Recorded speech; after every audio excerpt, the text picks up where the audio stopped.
Trump's alleged ties to Russia. That was Emily Rowe reporting, and to discuss it further, let's bring in GOP strategist Ken Vecchio here on set, and Robert Fisk, former Obama administration official. Thank you for joining us. Ken, we'll start with you. McCarthy-era tactics. Is it what we're seeing here? Is the president really suppressing freedom of speech and just punishing critics? Where you're really seeing McCarthyism era tactics are things like on social media right now, where they're just labeling anything they want hate speech the same way they did in the 50s, calling things communism to suppress speech, although they have an absolute legal right to be able to do that with private companies like Twitter and Facebook.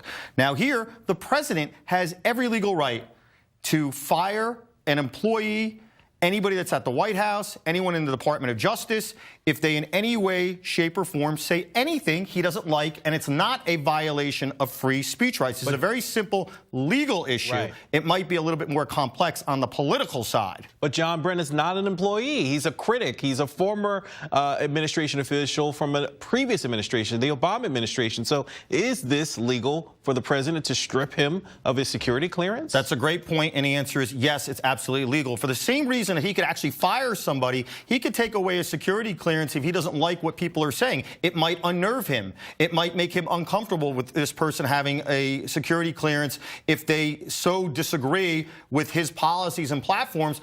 And bottom line is, this is not illegal to take away somebody's security clearance because somebody else, like the president, doesn't like what they say. What would be illegal is if he punished him criminally or even sought civil fines against him, but not to fire, not to take away security clearance. But the optics don't look good here, Ken. I mean, when we talk about, you know, stripping a security clearance of a critic, a staunch critic of the president, people are saying it's retaliation. It may be more complex, like I said, on the political side. However, me personally, if he has the right to fire somebody because he doesn't like what he says, then he could take away somebody's security clearance. There's no right in the security clearance. All right, Robert, I believe you have some fire you would like to release. Is it right to play the security clearance card to punish a political opponent? Is it legal? It is legal. Ken's right about that, but Ken's wrong in that the president could fire any government employee he wanted. He can't fire career employees, for example. He can fire political appointees who are serving at the pleasure of his administration, but he just can't arbitrarily fire career employees. There's a couple parties that actually lose in all this. One is the intelligence community. This is about continuity. This is about being able to call someone who had your job 5, 10, and 15 years ago and be able to tap that expertise. And what I think the president doesn't understand is someone like John Brennan, if he called him today, which we all know he probably won't, but if he called John Brennan today and said, I need your help with this, I don't think the president really understands that there's a lot of Americans that disagree with him personally that would still step up and do what's best for this country. This is erratic.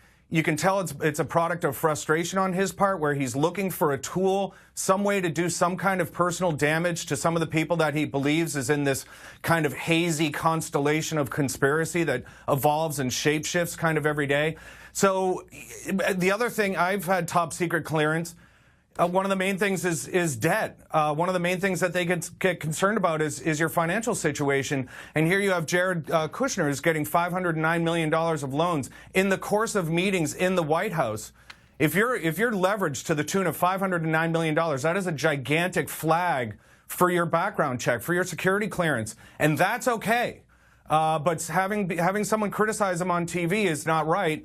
And it's the intelligence community that ultimately loses. And oddly enough, the president himself, because the president needs to be confronted and shown a variety of views. And as he trims down and as he constricts the guardrails around the opinions of the intelligence community, he suffers because it's less and less options that are presented to him and less reflective of multiple different viewpoints. He loses the intelligence community. Robert, I have to interrupt you real quickly here. You're incorrect. It's Roger, by the way. Roger, I'm sorry. You're incorrect that the president doesn't have the legal authority to fire anybody on the executive side of the government. You're conflating union interference with legal rights. He can legally fire anybody he wants. It would go to arbitration. We can agree.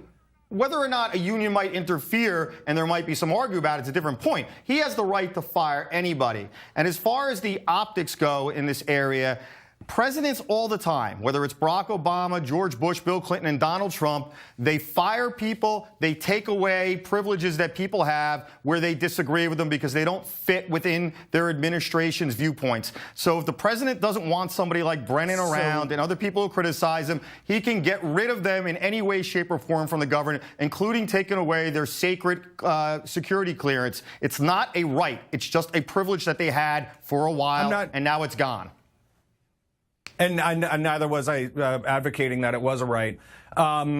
For example, President Obama did not take away Michael Flynn's security clearance when Michael Flynn was out speaking at the RNC convention saying lock her up. That was his choice. I guess. But President Obama did numerous other things that affronted people's privileges.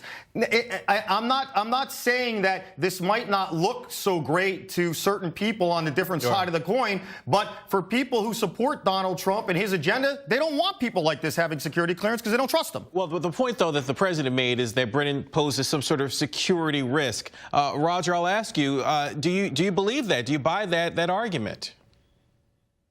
I don't think the president is really capable of imagining that, like, virtue and patriotism are actually real things to people, and that that's an actual code of conduct that dictate their life.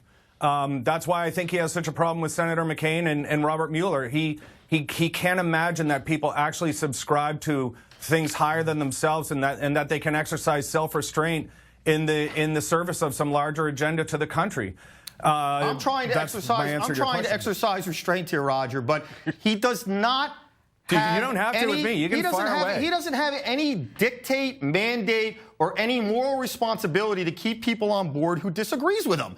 And that it makes logical sense that he would remove his security clearance. He's not keeping them on board. You're going back and forth. He's not keeping them on board. None of us know whether he presents a security risk. The president might know a heck of a lot better than you and I whether he presents a security risk. But I don't even need to get there. He can take away his security clearance just because he doesn't like presidential daily briefing. I doubt he really knows what Mr. Brennan is up to. He refuses to receive his presidential daily briefing in any comprehensive manner. I don't know how you know that. And he's going based on what he sees on television. I don't know how you know that. I don't know how you know the inner.